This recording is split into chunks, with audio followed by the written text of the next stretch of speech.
अच्छा, तो जब हम नोड कीवर्ड को एंटर करेंगे तो हम उसके नोड के इन्वायरमेंट में आ जाएंगे, जहाँ पे हम अपनी नोड की कमांड चला सकते हैं एनीथिंग।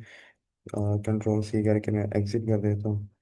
तो अच्छा, नोड का पर्पस क्या है वो उसकी बात करते हैं। देखें, जावास्क्रिप्ट हमें पता है कि उसमें ब्राउज़र में रन होती है। ब्राउज़र में जावास्क्रिप्ट को रन करने के लिए एक इंजन होता है, जो कि क्रोम में V8 इंजन है।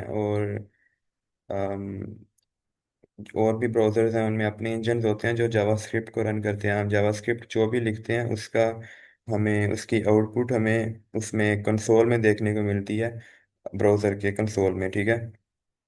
तो जब हमें जावास्क्रिप्ट हमारे अपने पीसी पे या सर्वर पे चलाने की ज़रूरत पड़ती है, तब हम नोड जेएस को यूज़ करते हैं। नोड जेएस सिंपली एक रन टाइम इन्वायरमेंट है जो हमारी जावास्क्रिप्ट को सर्वर पे या हमारे पीसी पे रन करवाता है। इससे ज़्यादा इसका कोई रोल नहीं है। और ये एसिंक्रोनस होता है। उसका मतलब कि अगर हमारे पास कोई हैवी टास्क आ गया है जो टाइम टेकिंग है, जो मेमोरी यूज़ कर रहा है, जो टाइम ले रहा है, तो हम उसको बैकग्राउंड में रन करवा सकते हैं। तो ताकि हमारे जो बाकी टास्क हैं वो चलते रहें स्मूथली, उनको कोई दिक्कत ना हो, और हमारे जो हैवी टास्क हैं वो बैकग्राउंड में चले जाएं। तो इसको कुछ इस तरह से डिज़ाइन किया गया है। ये एसिंक्रोनस है और ये जावास्क्रिप्ट को हमारे पीसी पे सर्वर्स पे रन करने में हेल्प करता है। हम पहले जावास्क्रिप्ट को रन कर रहे थे ब्राउज़र में, अब हम जावास्क्रिप्ट को रन करेंगे अपने पीसी में। यहाँ पे VS कोड के कंसोल में ही हमें जावास्क्रिप्ट की आउटपुट मिलेगी। ठीक है। तो पहले मैं यहाँ पे एक index.js फाइल बना लेता हूँ। कंसोल डॉट लॉग करवाता हूँ मैं।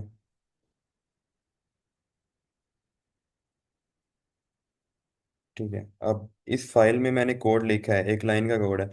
अब इसको मैंने रन करवाना है। मैं कंसोल में जाऊंगा, इसी डायरेक्टरी में नोट index.js इस फाइल का नाम लिखूंगा, और ये फाइल मेरे पास रन हो गई।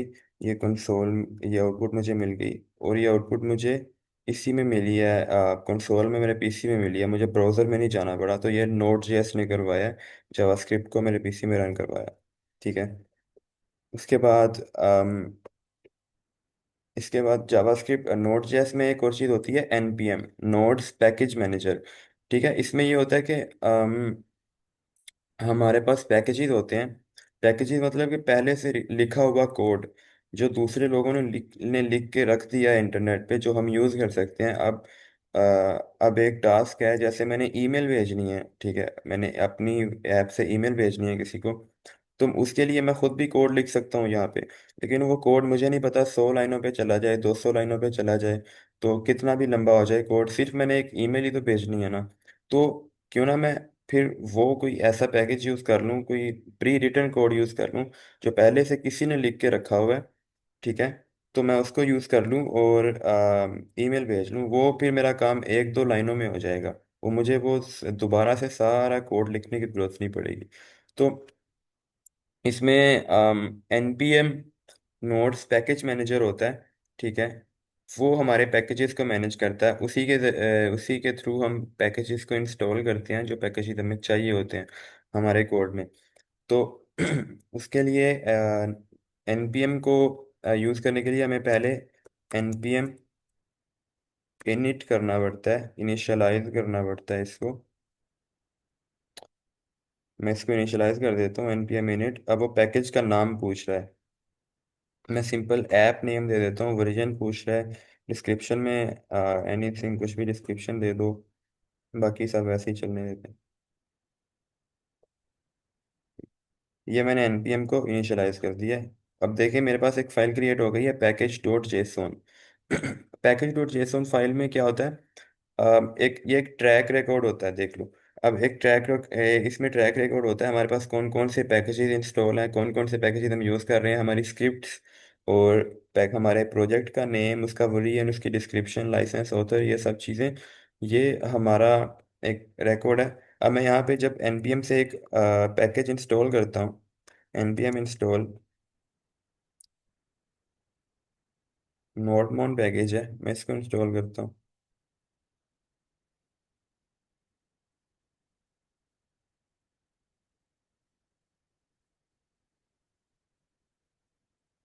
ठीक है, ये इंस्टॉल हो गया। जैसे ही ये पैकेज इंस्टॉल हुआ है,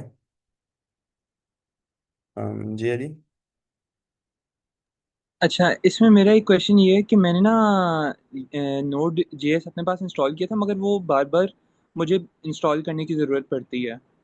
तो इसका कोई हल है कि बार बार लाइक मैं मतलब कंसोल पे एनपीएम को इनिशियलाइज करने की करता हूँ ना, तो वो मुझे कंसोल पे एरर देता है कि आपका नोड इंस्टॉल नहीं है या फिर एनपीएम इंस्टॉल नहीं है।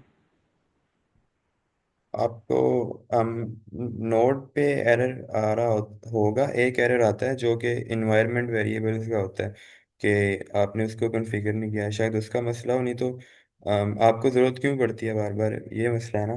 तो वो अगर तो इन्वायरमेंट वेरिएबल्स का एरर है, क्योंकि जब हमने कंसोल में किसी कीवर्ड को रन करना है, क्योंकि ये नोड भी एक कीवर्ड है, एनपीएम भी एक कीवर्ड है। ठीक है, तो इस कीवर्ड को जब हमने उसमें हमारे पीसी में इन्वायरमेंट वेरिएबल्स में कॉन्फ़िगर करना होता है, तो फिर जाके हमारा C L I command prompt इसको रिकॉग्नाइज करता है। तो मे बी आपका वो इशू हो इन्वायरमेंट वेरिएबल्स का। तो नहीं तो अगर कोई और इशू है तो आप मुझे बाद में बता दीजिए, हम देख के उसको हल कर लेंगे। Okay okay, thank you so much. ठीक है। अच्छा, तो मैंने यहाँ पे एक पैकेज इंस्टॉल किया है, नोडमोन। उसने मेरे पास एक फोल्डर बना दिया नोड मॉड्यूल्स का, और एक फाइल बना दी है पैकेज लॉग डॉट जेसोन। ठीक है। अब नोड मॉड्यूल्स फोल्डर जो है, इसमें हमारे जितने भी मॉड्यूल्स पैकेजेस हम इंस्टॉल करते हैं ना npm से, वो सारे इसमें रहते हैं। हम यहीं से इनको इंपोर्ट करते हैं, यहीं से यूज़ करते हैं। उन सब ने इसमें आके रहना है, इसमें आके उन्होंने स्टोर होना है। उसके बाद पैकेज लोग डॉट जेसोन का काम ये होता है कि अब हमारा एक पैकेज है नोडमोन। अब इस पैकेज के को यूज़ करने के लिए, इस पैकेज को काम करने के लिए भी आगे पैकेजेस की ज़रूरत पड़ती होगी। ठीक है, इसकी भी डिपेंडेंसीज होंगी। ठीक है। तो उनको उनका ट्रैक रखने के लिए package log dot JSON file है, यहाँ भी होगा नोड मोन। अब देखिए नोड मोन है, अब इसके अंदर भी डिपेंडेंसीज हैं। ठीक है, पैकेज डॉट जेसॉन दिखाता हूँ डिपेंडेंसीज। डिपेंडेंसीज का हमारे पास एक ऑब्जेक्ट बन गया जिसमें नोडमोन और उसका आगे वर्जन लिखा आ गया। तो ये हमारे पास एक ट्रैक हो गया कि ये पैकेजेस हमारे पास हैं, जो कि हमारे पास सामने हमें नज़र आ रहा है। उसके बाद पैकेज लॉग डॉट जेसन में देखें, नोडमोन और उसकी भी आगे डिपेंडेंसीज हैं। जो डिपेंडेंसीज जो पैकेजेस नोडमोन यूज़ कर रहा है, वो यहाँ पे हमें नज़र आ रहे हैं। ठीक है। तो ये इसका फाइल स्ट्रक्चर नोड जेएस का, और एनपीएम क्या होता है, नोड जेएस कैसे काम करता है, ये चीज़ें बेसिक। अच्छा, इसमें ना हम एक नोड जेएस में कोई भी चीज़ लिखते हैं ना, कोई भी कोड लिखते हैं, वो एक मॉड्यूल होता है। ठीक है, हमने एक वेरिएबल बना लिया, वो ए इज इक्वल टू 100, ये एक मॉड्यूल है। ठीक है, मैंने इस फाइल में एक वेरिएबल बनाया, मैं एक और फाइल बनाता हूँ another डॉट जेएस के नाम से।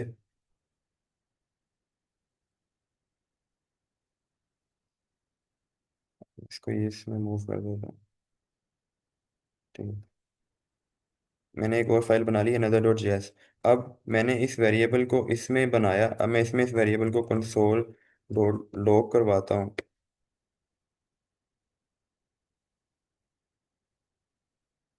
तो एक रन हो गया। ठीक है, अब मैं इसमें अगर इसको करवाता हूँ कंसोल डॉट लॉग ए, तो ये एरर देगा, ये नहीं चलेगा, क्योंकि इस फाइल को पता ही नहीं है कि ए क्या चीज़ है क्या नहीं है।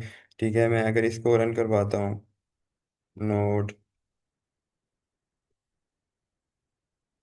तो मुझे एरर मिल गया कि ए इज़ नॉट डिफाइंड, उसको नहीं पता ए क्या है।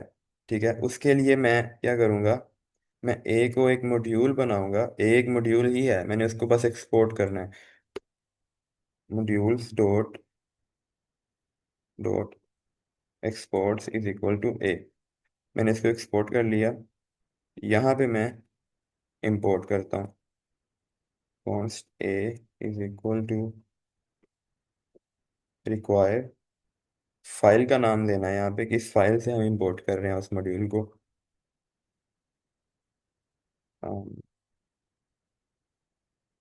इंडेक्स।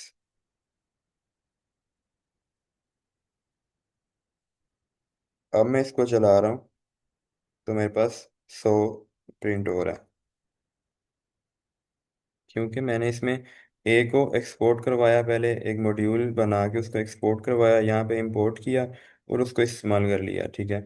अब ये हम एक फ़ाइल अपनी मॉड्यूलैरिटी के लिए बहुत चीज़ ये अच्छी है कि हमारे पास कुछ कोड है जो एक स्पेशल पर्पस है उसका। ठीक है। एक स्पेशल पर्पस वो सर्व कर रहा है, तो उसको हम एक सेपरेट फाइल में रखते हैं और वहाँ से उसको एक्सपोर्ट करवा लें, और जहाँ पे हमने उसको यूज़ करना है वहाँ पे यूज़ कर लें। एक ही फाइल में सारा कुछ रखने की बजाय हम कोड को डिस्ट्रीब्यूट कर लें फाइल्स में। तो ये फाइल बेस्ड मॉड्यूल्स हम नोड जेएस में बना सकते हैं। नोड जेएस ये चीज़ हमें अलाउ करता है। ठीक है। तो मॉड्यूल्स होते हैं तीन तरह के। एक फाइल बेस्ड होते हैं जो हमने यहाँ पे देखे। ठीक है। अब इसमें एक फॉर एग्जांपल मैं एक फंक्शन बनाता हूँ, कौन सम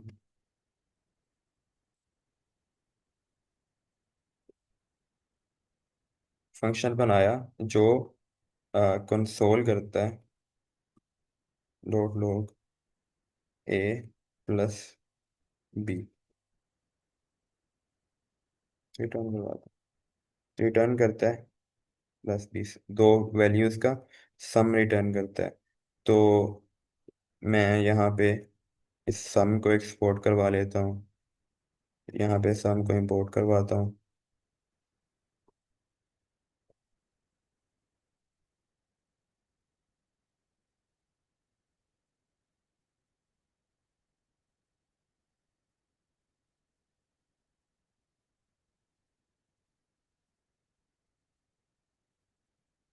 मेरे पास सम आ गया 4। अब ये जो मेरे पास सम का जो पूरा एक फंक्शनैलिटी थी, तो 3 लाइन का कोड है, इस कुछ भी नहीं है। ये काफ़ी 100 200 हज़ारों लाइनों के कोड हो सकते हैं।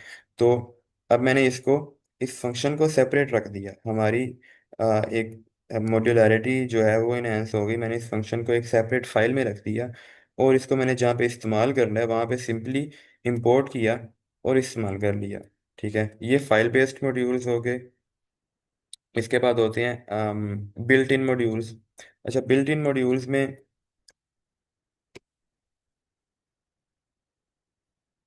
इसको कमेंट और लगेगा। बिल्ट इन मॉड्यूल्स में ऐसे मॉड्यूल्स जो नोड के साथ आते हैं, जो हम सिंपली इंपोर्ट करते हैं, कहीं पे बनाने की ज़रूरत नहीं है और ना ही इंस्टॉल करने की ज़रूरत है। वो सिंपली इंपोर्ट किया और उनको इस्तेमाल कर लिया, जिनमें आप देखें सबसे पहले आप देख लें F S is equal to require FS file system. ये बिल्ट इन मॉड्यूल है। इसको हम इस्तेमाल कर सकते हैं फाइल्स रीड करने के लिए और फाइल साइट करने के लिए, फाइल हैंडलिंग के लिए। इसके आगे भी बड़े फंक्शन होते हैं। आप इसको डॉट करें और देखें इसके कितने फंक्शन हैं। ठीक है। इनका इसका फंक्शन हम देखते हैं, वो रीड फाइल वाला। रीड फाइल वाला फंक्शन है। इसमें हमने सबसे पहले देना है उस फाइल का पाथ जो फाइल हमने रीड करनी है। ठीक है। वो फाइल हमारे पास मैं एक बना लेता हूँ इस फोल्डर में, टेक्स्ट डॉट टीएक्सटी। ठीक है। इसमें मैं कुछ भी लिख देता हूँ, एंड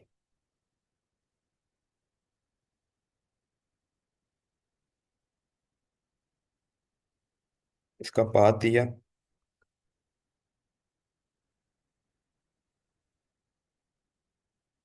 इस इक्वल टू इस वेरिएबल में स्टोर करवा लिया इसको।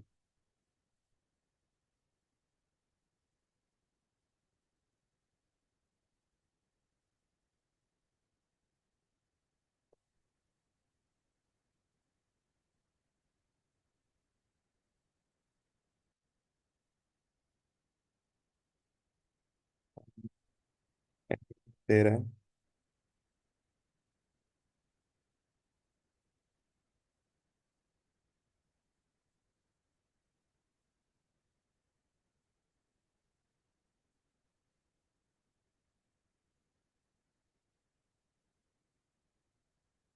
लेकिन इसको एक कॉल बैक फंक्शन भी देना पड़ेगा। कॉल बैक फंक्शन देंगे यहाँ पे, जिसमें हमारे पास एरर और डाटा, ये दो आर्ग्यूमेंट्स मिलेंगे हमें। अगर तो एरर आता है इसको एरर को डाटा को हैंडल करने के लिए सिंपल, अगर हमारे पास एरर आता है तो हम लॉग करते हैं एरर, ठीक है। अगर एरर नहीं आता तो हम लॉग कर देते हैं डाटा।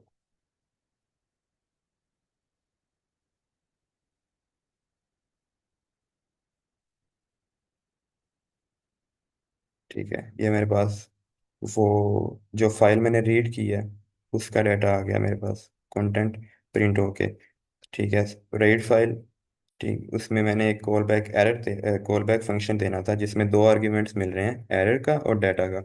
एरर में मुझे एरर मिलेगा, एक एरर बना के दे देगा नोड, अगर कोई एरर आ रहा है, ठीक है। अगर नहीं आ रहा तो मुझे इस डाटा वाले आर्ग्यूमेंट में डाटा मिल जाएगा मेरी फाइल का, ठीक है। तो उसको मैंने इस फंक्शन में हैंडल किया है। अगर यहाँ पे कोई एरर नहीं आ रहा, अब एरर भी आ जाएगा यहाँ पे, मैं फाइल का नाम गलत लिख के देख लेता हूँ तो मुझे एरर दे रहा है, ठीक है। अब मैं दोबारा सी लिख देता हूँ, सी इज नॉट डिफाइंड,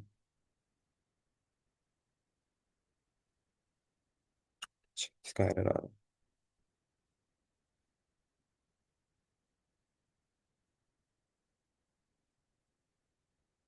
ठीक है, अब यहाँ पे रीड फाइल और एफएस का एक और फंक्शन होता है, जो है ना, इसका टाइम खत्म हो गया जूम मीटिंग का, इसने किसी भी टाइम बंद हो जाना, तो मैं न्यू लिंक सेंड करूंगा ग्रुप में। अच्छा, उसके बाद एक नया इसका एफएस का फंक्शन है एक और, राइट फाइल, जिसे हम एक फाइल को राइट कर सकते हैं। फाइल का पाथ देंगे, टीएक्सटी, और कंटेंट देंगे, उसमें क्या चाहिए हमें, कंटेंट एनीथिंग,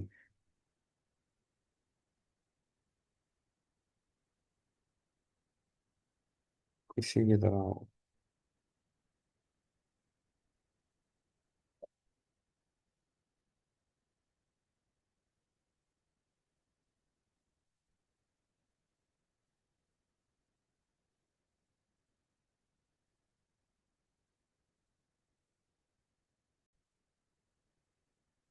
इसमें जो भी कंटेंट होगा वो बाद में प्रिंट होगा, और एसिंक्रोनस होने का मतलब ये कि इसका जो भी प्रोसेस होगा वो बैकग्राउंड में चला जाएगा, ठीक है।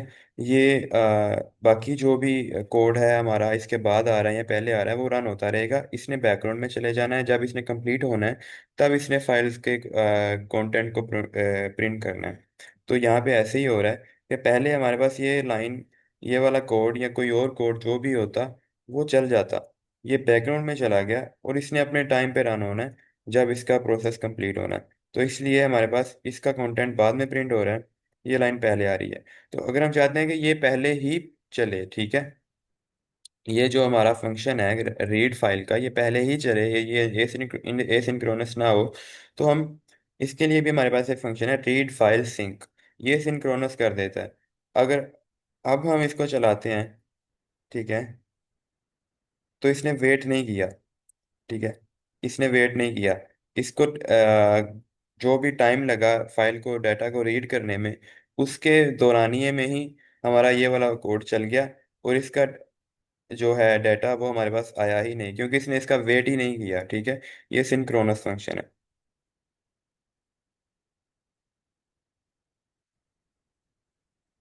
इसके बाद हमारे पास एक और बिल्ट इन फंक्शन आ जाता है,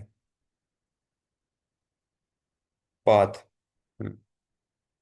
पाथ का, इसको मैं इंपोर्ट करता हूँ, कॉन्स्ट पाथ। अब ये हमारे पास डायरेक्टरीज वगैरह, फाइल नेम्स, ये चीज़ें हैंडल करने के लिए होता है कि एक मेरे पास फंक्शन होता है, मैं अगर यहाँ पे कंसोल डॉट लॉग करता हूँ, dir नेम, ठीक है, डायरेक्टरी नेम कह लो इसको,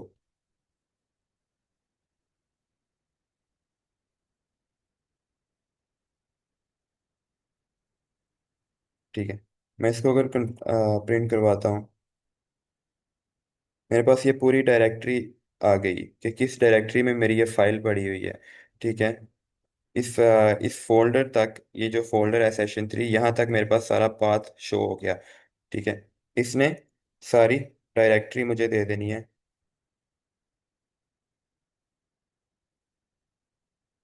इसके बाद एक और फंक्शन है,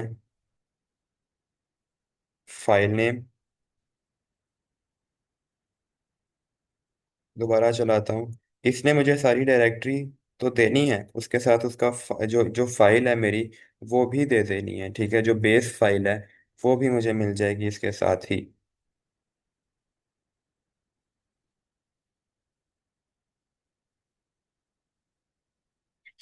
अब पाथ जो है उसके कुछ फंक्शंस होते हैं। मैं यहाँ पे कंसोल डॉट लॉग करता हूँ, पाथ डॉट बेस नेम।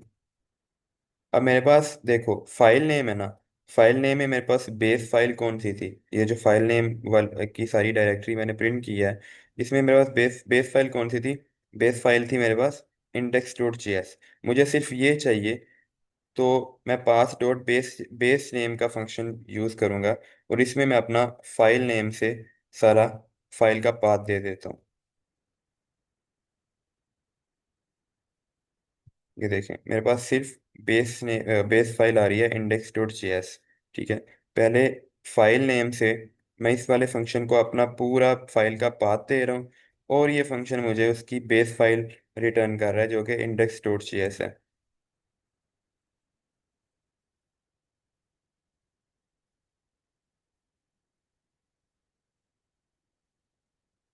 इसके अलावा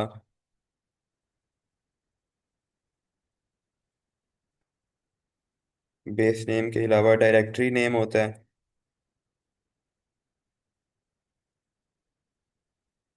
मेरे पास ये पूरी डायरेक्टरी मिल जाएगी मुझे। उसके बाद एक्सटेंशन नेम, मैं अपनी फाइल जो है वो इसको देता हूँ, फाइल नेम का पाथ देता हूँ, तो ये मुझे उसकी एक्सटेंशन दे देगा। उसकी एक्सटेंशन क्या है, .js। .js, ठीक है, index.js की एक्सटेंशन है .js, जो मुझे यहाँ पे मिल गई।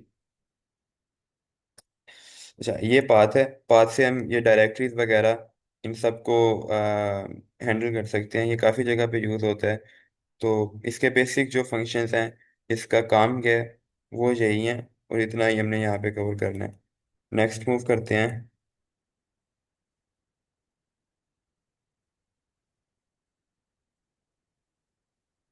उसके पास नेक्स्ट हमारे पास था ओएस। ठीक है। Const OS is equal to require, सबको भी कमेंट आउट कर देता हूँ।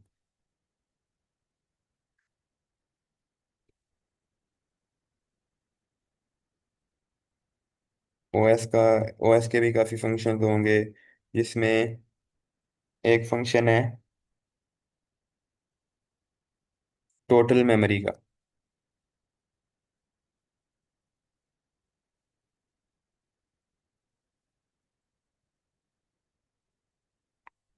ये मुझे मेरे पीसी की टोटल मेमोरी बता रहा है। मेमोरी क्या होती है, रैम। मेरे पीसी की 16 GB रैम है, तो ये बाइट्स में मुझे रैम दे रहा है। ठीक है, ये मेरी टोटल मेमोरी कितनी है। मैं फ्री मेमोरी फंक्शन का यूज़ करता हूँ, तो मुझे बताएगा मेरी कितनी मेमोरी फ्री है। 25, मतलब 2.5 GB समथिंग जो है वो फ्री है, ये बाइट्स में मुझे दे रहा है आउटपुट। ठीक है। और इसके अलावा और भी फंक्शंस हैं इसके। अब एक पैकेज के बहुत फंक्शंस होते हैं, अब देखो कितने फंक्शन हैं इसके। ठीक है। तो अब जहाँ पे जहाँ पे ज़रूरत पड़ी वहाँ पे ही इस्तेमाल करेंगे। और इसके अलावा मशीन का होता है एक,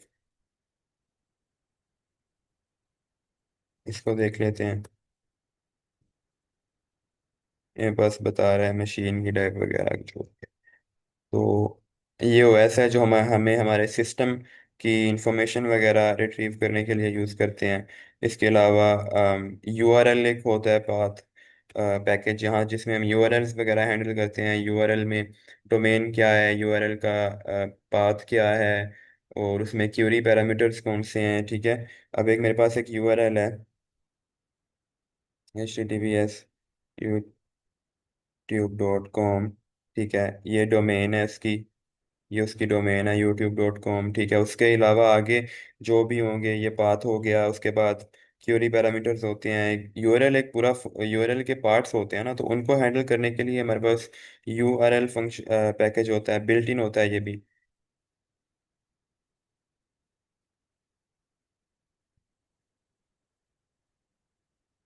यूआरएल ठीक है। अब देखो, इतने ज़्यादा पैकेजेस हैं, बिल्ट इन भी इतने ज़्यादा हैं और थर्ड पार्टी भी इतने ज़्यादा हैं कि हमें जहाँ पे जोन से चाहिए, जिसकी ज़रूरत पड़े, हम वो वाला इंपोर्ट करते हैं, हम इस्तेमाल कर सकते हैं। ठीक है, इनको ना याद करने की ज़रूरत है और ना ही हम याद कर सकते हैं। ठीक है, अगर हमें नहीं पता कि कौन से काम के लिए कौन सा पैकेज यूज़ होता है, हम गूगल कर सकते हैं कि भाई ये काम है मेरा, ये मसला है, इसके लिए कौन सा पैकेज नोड में अगर है भी तो कौन सा है, अगर नोड में नहीं है तो थर्ड पार्टी पैकेज कौन सा ऐसा है जो मैं यूज़ कर सकता हूँ। ठीक है, ये दो तीन पैकेजेस थे जो बिल्ट इन थे, जो बेसिक थे बहुत, जो मैंने कवर किए हैं। और एक आइडिया हो गया कि किस तरह पैकेजेस को इंपोर्ट करते हैं और उनको यूज़ करते हैं। उसके अलावा देखें, हम यहाँ पे ना, मैं एक पैकेज है मेरे पास, HTTP, हाँ। उसके साथ हम अपना सर्वर बना सकते हैं, वहाँ पे हम अपनी राउट्स वगैरह हैंडल कर सकते हैं, एपीआई हैंडल कर सकते हैं, वो भी बिल्ट इन पैकेज है। Const HTTP is equal to required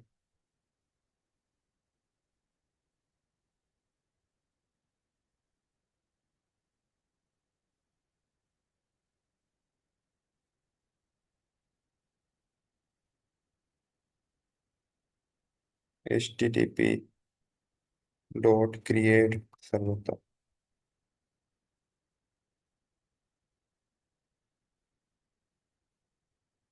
इसने में एक कॉल बैक फंक्शन लेना है, इसको दो आर्ग्यूमेंट्स मिलेंगे, रिक्वेस्ट और रिस्पॉन्स।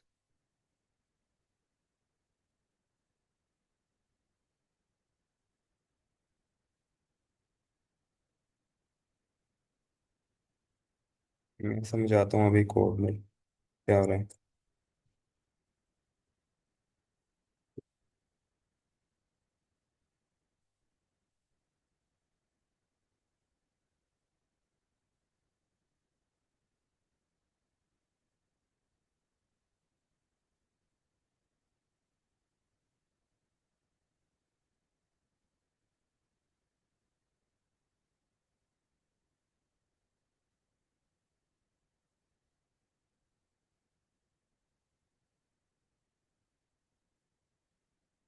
ये सही से इंपोर्ट नहीं हुआ।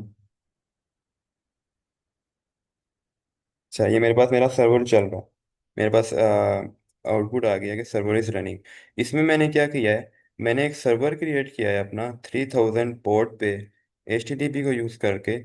और ये एक मैंने एक लोकल सर्वर अपनी लोकल मशीन पे बनाया। ठीक है, और उसको एक पोर्ट असाइन कर दी 3000। पोर्ट कह लें एक एक काइंड ऑफ डोरवे होता है, जिसके ज़रिए हम एक सर्वर को, एक पीसी को एक्सेस करते हैं और उससे डाटा ट्रांसफ़र करवाते हैं। इसको मैंने एक पोर्ट एक्सेस कर दी 3000, और एक मैंने एक सर्वर क्रिएट करवा लिया, और मेरे पास मेरा सर्वर रन भी हो रहा है। HTTP में एक फंक्शन है क्रिएट सर्वर, उससे हो गया ये। और उसको 3000 पोर्ट पे लिसन करवा लिया। उसमें देखो, अम, उसमें देखो क्रिएट सर्वर में जो हमें एक कॉल बैक फंक्शन मिलेगा, रिक्वेस्ट एंड रिस्पॉन्स, ये दो चीज़ें मिलेंगी हमें। Request, if request dot URL is equal to simple, ये है मेरे पास URL। तो मैं क्या करूँगा, रिस्पॉन्स डॉट सेंड,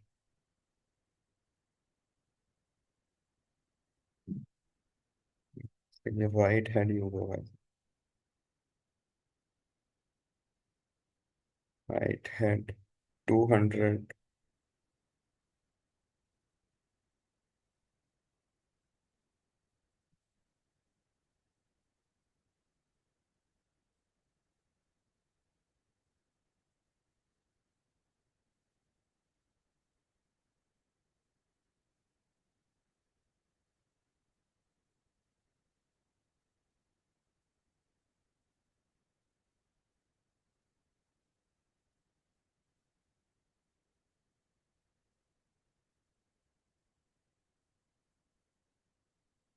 अब मेरे पास रिक्वेस्ट में कोई भी अगर एंड पॉइंट आता है जहाँ पे मैंने कोई भी कुछ चीज़ डिफाइन नहीं की, सिंपल स्लैश को मैंने यूज़ किया यहाँ पे, तो मुझे ये वाला रिस्पॉन्स मिल जाएगा। मैं उसको हैंडल कर रहा हूँ, मैं उसको 200 रिस्पॉन्स स्टेटस वापस कर रहा हूँ। 200 का मतलब होता है कि एवरीथिंग इज़ ओके। ठीक है। मैं इसको 3000 है। मैं इसको रन करता हूँ अपने ब्राउज़र में।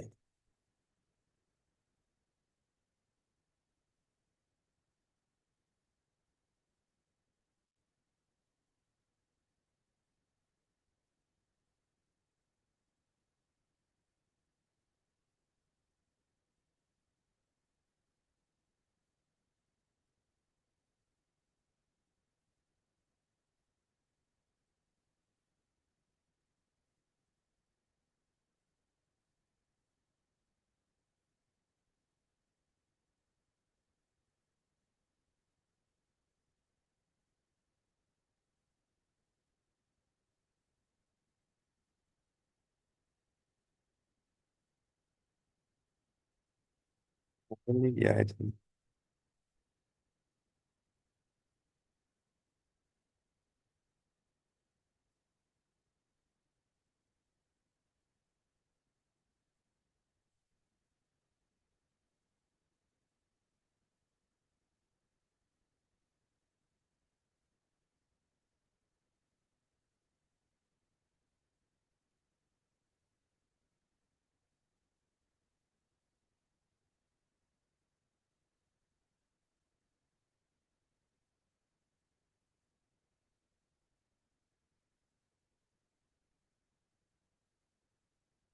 ये मेरे पास आउटपुट आ गई, welcome to the welcome to the home page.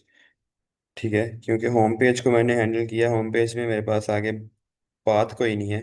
Simple slash को मैंने यहाँ पे डिफाइन किया कि अगर मेरे पास रिक्वेस्ट में यूआरएल कुछ भी नहीं है, सिर्फ स्लैश है, तो मेरे पास ये जो है रिस्पॉन्स वो दे, वहाँ पे हम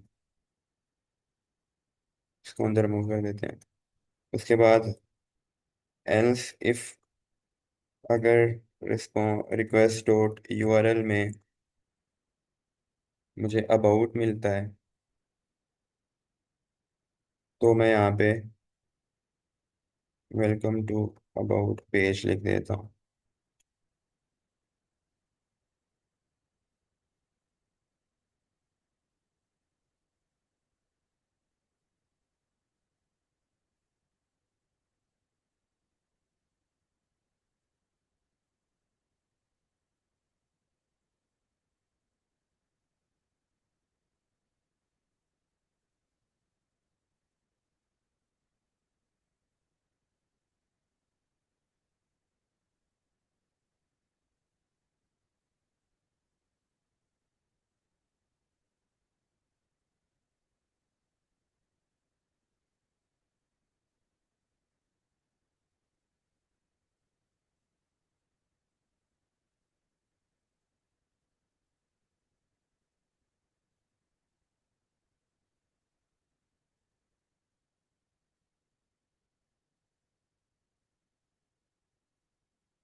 चाहे बहुत टाइम ले रहा है, पता नहीं क्यों।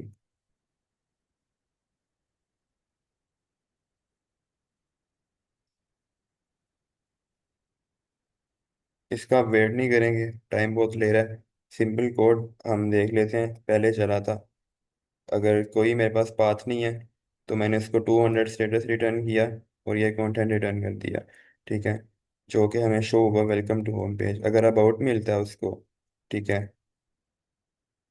तो हम ये वाला शो करवा देंगे, वेलकम टू अबाउट पेज। अगर कुछ कुछ भी नहीं मिलता तो 404 रिटर्न करवाएंगे कि आपका पेज एग्जिस्ट ही नहीं करता, अगर इनके अलावा कुछ मैं देता हूँ वहाँ पे यूआरएल में। ठीक है।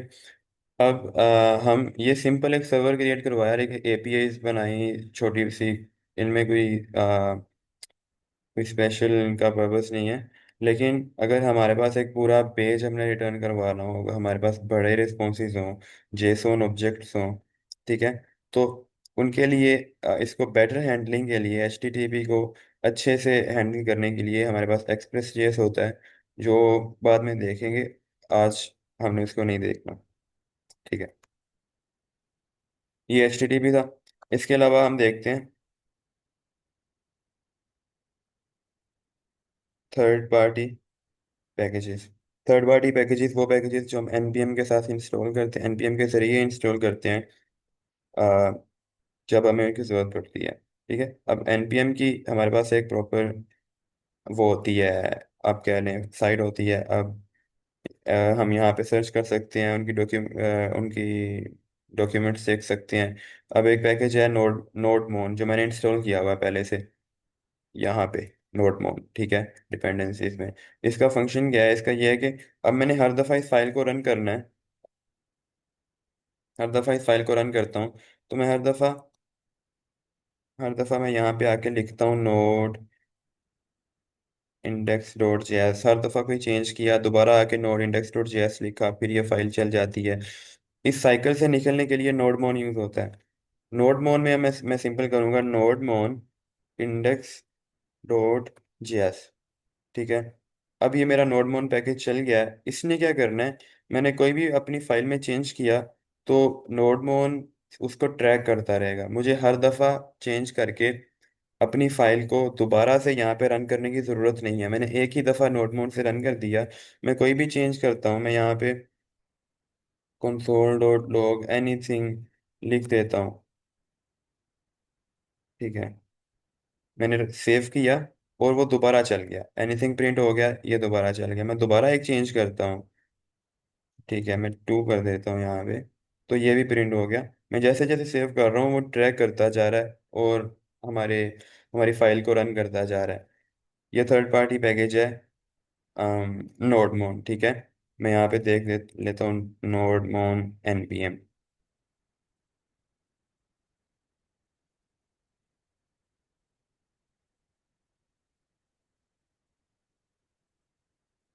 ये देखें npm.js.com, ये उसकी फाइल है।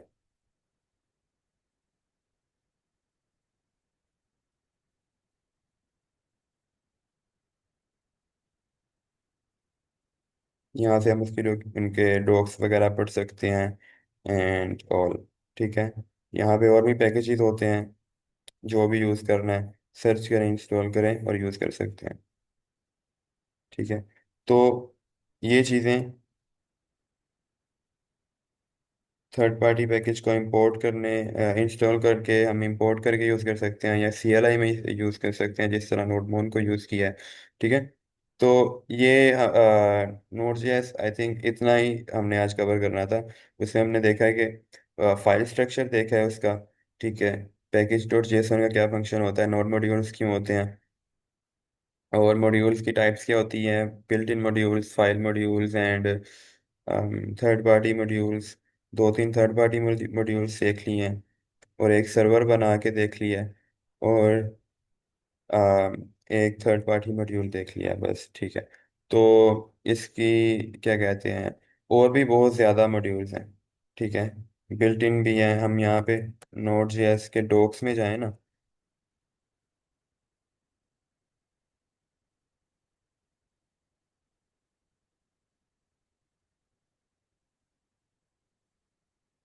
तो हमें यहाँ पे नज़र आएगा कि कितने ज़्यादा बिल्ट इन मॉड्यूल्स हैं जेएस में और नोड जेएस में। और बिल्ट इन के अलावा थर्ड पार्टी भी बहुत हैं, हज़ारों लाखों की तादाद में।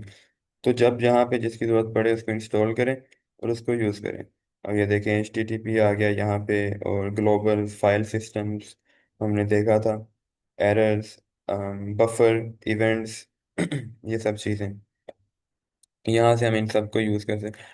कर सकते हैं, सबकी डॉक्यूमेंटेशन बड़ी बड़ी है, ठीक है। तो आई गेस दैट्स इट।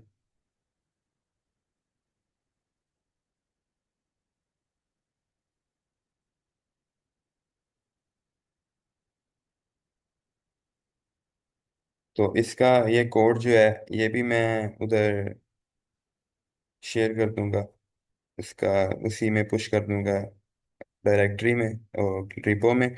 और उसके अलावा जो है, ये वीडियो भी होपफुली रिकॉर्ड हो गई है, ये भी शेयर हो जाएगी, ठीक है। So that's it for today. Next में एक्सप्रेस और मोंगो को टच करेंगे, उसके बाद रिएक्ट, एंड फिर फिनिश।